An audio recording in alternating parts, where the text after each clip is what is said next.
To Kasi reiterate po, what I... baka division lang yan, 5 lang yun. Hindi po No, bank Mr. yun. President, to reiterate what I already said, mga ano po ito, mga reversal ng unanimous Supreme Court decisions. Yes, but I am At sa asking for dalawang qualification, halimbawang Mr. President, binigay ko whether po these are on bank decisions MR. or decisions by a division. And whether or not they Mr. were President, characterized by... sinabi ko rin na po kanina ang Sandali bank po. decisions po ito. Ay, hindi po. Whether or I not am the replying to the decisions question. are characterized by the following qualifications. 1, unconstitutional, void ab initio, violative of due process. All these are present in those jurisprudence cases as you cited. Mr. President, bagamat para itong yung pinag-uusapan natin kaninang operative facts, kanina simple lang yung tanong eh. May kaso na po ba na ang Supreme Court sa unanimous decision ay ni-reverse ang sarili nila?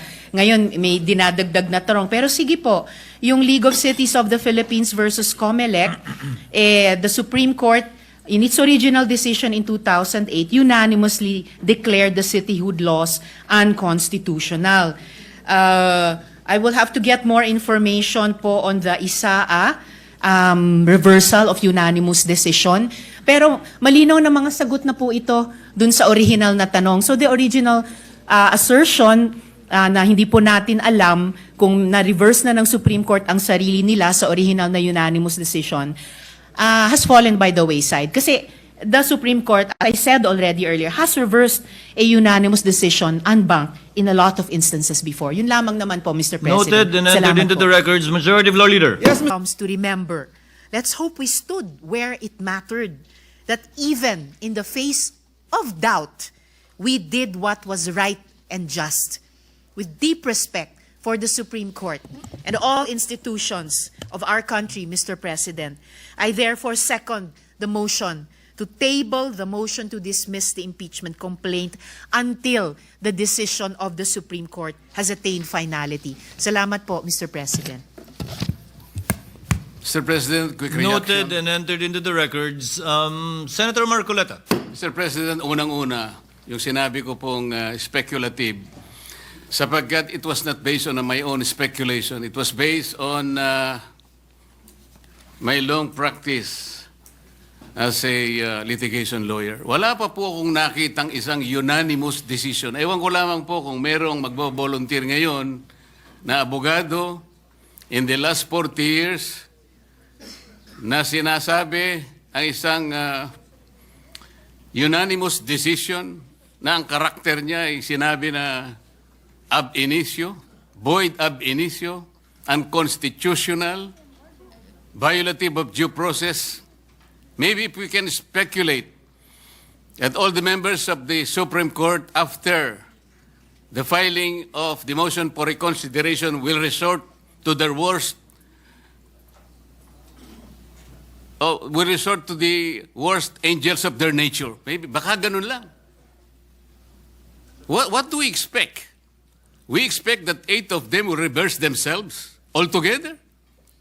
Kung sakasakali naman po na in-archive natin or whatever word is applicable at sinabi, under miraculous circumstances, sinabi ng Supreme Court, we are all reversing ourselves. Di continue natin. Anong problema? Pero kagaya po na sinasabi ko kanina, Mr. President, ang pagkakaluto nga po hilaw eh. Ipinipilit po ngayong ipakain sa Senado ang isang bagay na hilaw. Paano?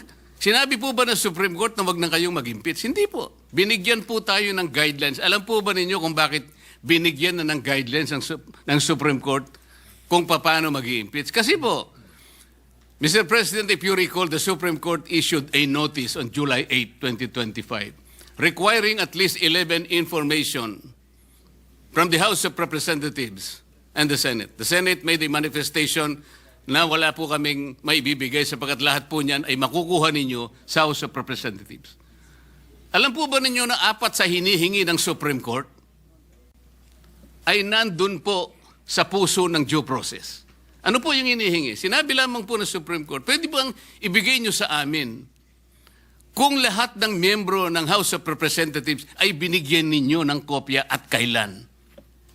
Pwede bang ibigay nyo sa amin ang timing kung kailan nyo ibinigay at binigyan, kung paano nyo sila binigyan ng pagkakataong mabasa yung impeachment complaint. Pwede nyo bang ibigay sa amin kung every article of impeachment ay nakalagay doon ang mga dokumento na nagpapatibay ng artikulo? Pwede nyo bang ibigay sa amin kung nagkaroon sila ng pagkakataon talaga na mabasa yung impeachment complaint? Alam po ba ninyo kung anong sagot ng Solicitor General in behalf of the House of Representatives? Ito po yung sagot nila. It is the position of the House that these matters pertain to its internal proceedings, which have always been regarded as beyond the jurisdiction and scrutiny of this honorable court. Sa Tagalog po, wala po kayong pakialam dito sa amin. Yung inihingi po ninyo, kami lang po yun. Para tinatanong lang naman po binigyan nyo ba ng pagkakataon sila na mabasa? Bakit? Mahirap po ba sagutin yun? Ano pa po sinabi?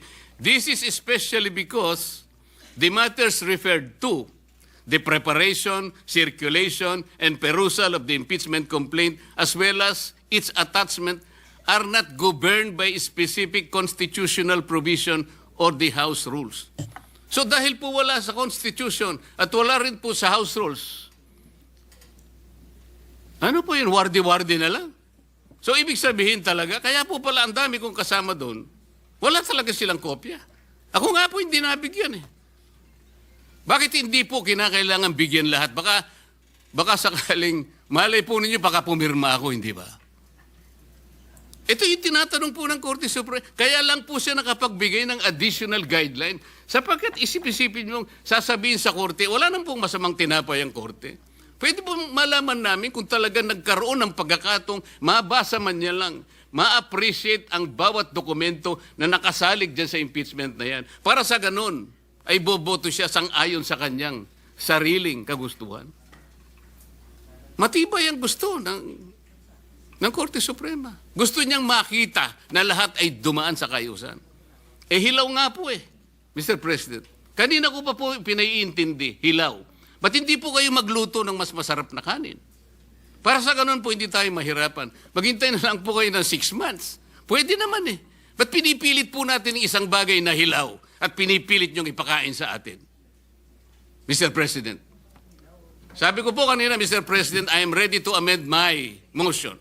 Kung kinakailangan po, that will be consistent on the respect accorded to the Supreme Court. Kaya lamang po, kailangan nating umaksyon sapagkat kagaya po ng nalalaman natin, naghihintay ang taong bayan na kailangan magkaroon po ng closure ito sapagkat kapag ito will be hanging on the balance, baka hindi po mabutihin ng ating mamamayan. Yun lang naman po ang pinakapunto rito, Mr. President. Thank you, Senator Marcoleta. Mr. President. What is the pleasure of the minority floor leader? Thank you, Mr. President. The parties mentioned in the case is not the Senate impeachment court, but the Senate. And the dispository section of the decision makes mention also of the Senate. If I may quote, consequently, the Senate did not acquire jurisdiction to constitute itself as an impeachment court. That's the decision of the court in Duterte v. HOR. Mr. President, and we will go back to the earlier manifestations The of... mic, please. We will go back to the earlier manifestations of the minority leader. Yes, the Supreme Court ruled that we have no jurisdiction. Yet, the decision is flawed in terms of the facts on procedure, the one-year bar, and on due process. This is at least, of course, our assertion.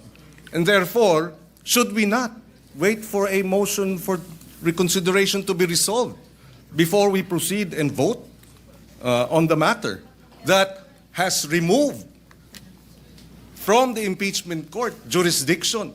Should we not at least assert the power and the prerogative under the Constitution of the Senate impeachment court in terms of the exclusive jurisdiction, number one, and the sole power to try and decide? That is what we will be deciding and voting upon this afternoon, Your Honor. Thank you, Mr. Senator President. Cayetano is Yes, recognized. please. Thank you, Mr. President. The distinguished gentleman, Senator Marcoleta from Tarlac and Senador ng buong bansa.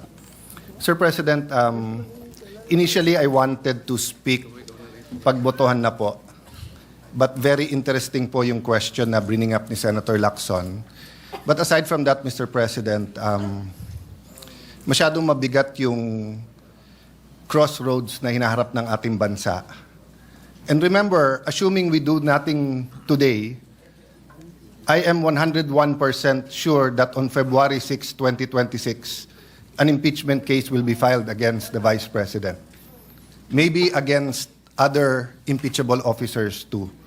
So I think it is very important that mahimay natin yung desisyon, yung sentimento ng institusyon na to, mailabas hindi lang sa social media at sa traditional media ang mga puntong nagsasaliwa, meaning pong parang hindi nag-uusap eh. So at least here we disagree, but whether we listen to the minority leader or to Senator Marcoleta, we agree to listen to each other and to examine each other's points. So I just like a few minutes on some very important matters. Let me start by the accusation that because of this decision, masyado nang mahirap at wala nang mai-impeach. So may I ask Senator Marcoleta if he would give me the honor of asking him a few questions and allowing me to interpolate on 2 or 3 topics. The first one is whether or not naging imposible na mag-impeach under this decision. The gentleman may proceed if Senator Marcoleta will so allow it. Yes, Mr. President. Mr. President, sabi po nung iba, imposible na daw mag-impeach ngayon dahil sa desisyon. I Hindi see the po. decision before you. I approached you last week. You've been studying it. I see your radio program. Mukhang 10 beses mo na nabasa yung desisyon at apparently, Mr. Senator, you also listen to criticism. So kung ano rin yung sinasabi ng iba, pinapakinggan mo rin. In your view, may I take note first, Mr. President, that I am glad that the Senator made a distinction na he is for the rights of everyone. He was adopted by PDP and ran with a particular party, but he is not a member of the Duterte bloc. Am I correct there? Technically speaking, Mr. President, I am not a member of the PDP, but I admit that I was adopted and I ran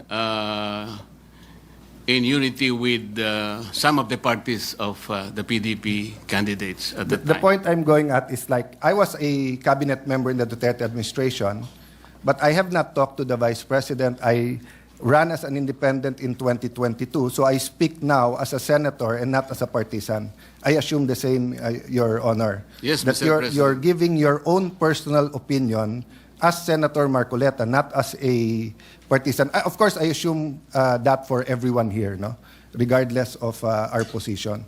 So, Mr. Senator, sa iyong paghimay ng desisyon, sa tingin mo ba imposible na ngayon mag-impeach ng isang impeachable officer? Hindi po, Mr. President. So, naging napakahirap ba mag-impeach ng isang officer? Hindi ko po alam kung bakit mahirap po sa kanila, Mr. President. Ang importante lang po, ilagay lang po sa tamang proseso. Napakasimple po kasi nung kanilang mga tuntunin, iniisip ko, sundin lang yung mga tuntunin. Ang problema po, isa man sa tuntunin, wala pong sinunod. Kaya po humirap ng humirap para sa kanila. So, Mr. President, I'm glad you mentioned tamang proseso. I think the way the Supreme Court said it in page 95 of the decision, there is a right way to do the right thing at the right time. The problem, Mr. President, is sinasabi po nung iba, may decision na sa former decisions, meron ng definition ng initiation, and many of us here were not mere spectators there. I mean, Senator Soto, I think, was in the impeachment court, di ba, of Senator Estrada, Senator Lauren too. Senator Kiko was still on the, we were together kay Senator Corona. Senator Cheese and I and Senator Miggs were in the House during the prayer one-third to the Senate articles of impeachment, di ba? So, hindi po tayo stranger sa mga pangyayaring ito. Ang punto ko, Mr. President, Senator Marcoleta, kung hindi nagsabi ang Supreme Court ng specific na dapat sundin, pwede kong ma-interpret na baka naman masyadong mahirap. Baka naman kahit anong i-file kung gustong protektahan, hindi na siya ma-impeach. Paano na yung accountability? But is it true, Mr. President, that on page 93 of the decision, the Supreme Court actually narrated what has to be done for a valid impeachment complaint? Yes, Mr. President. Allow me to read. 1, the draft article of impeachment or resolution should be accompanied by evidence when made available to members of the House, especially those who are considering its endorsement. 2, the evidence should be sufficient to prove the charges in the articles of impeachment. 3, the draft articles of impeachment and their accompanying evidence should be made available to all members of the House of Representatives, not only to those who are being considered to endorse. Impeachment is an act of the entire House, which requires a qualified minority of only one-third of its members to be transmitted to the Senate.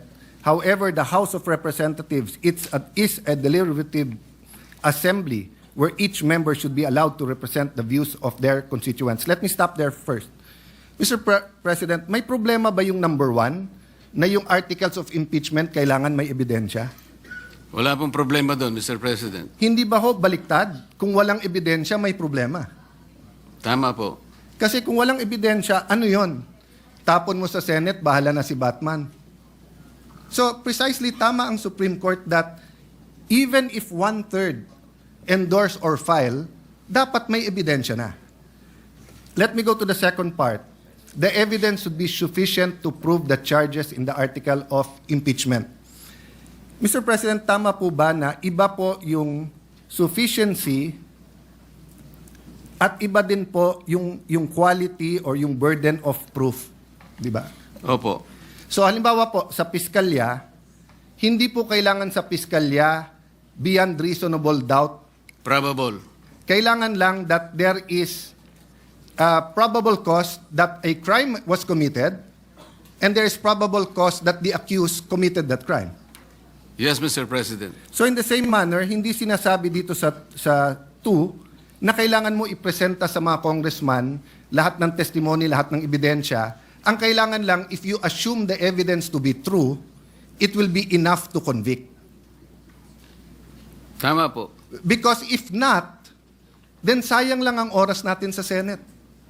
Kung may articles of impeachment ka, walang ebidensya or may ebidensya pero yung ebidensya is not sufficient to prove the charges, either the Senate will be a kangaroo court and convict without evidence or we will be wasting our time. So wala rin problema sa number 2, Mr. President.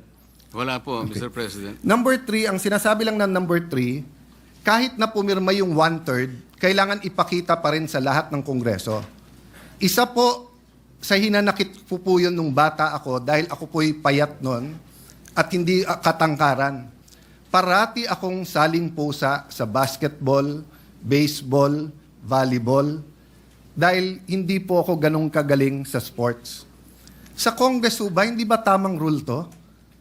Na kahit wala ka sa majority, kahit wala ka sa qualified minority, kapag ka may impeachment, merely being elected as a representative of the district or of the party list, dapat ipakita man lang sa'yo yung articles of impeachment at saka yung ebidensya.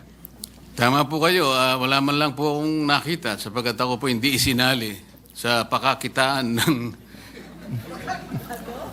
So naiintindihan niyo po kung paano maging saling Hindi ko nga pusa. po alam na meron na po pala. Hindi man lang kami binigyan eh. Kaya nung tinanong ko po yung aking mga kasama, kayo pala binigyan, bigyan nyo nga ako ng kopya para mabasa ko. Wala rin kami. Paano nyo pinirmahan? O hindi naman namin binasa nung pinirmahan na. Basta meron lang binigay ng mga signature pages. Doon lang kami pumirma. So Well, hindi nyo nabasa? Hindi.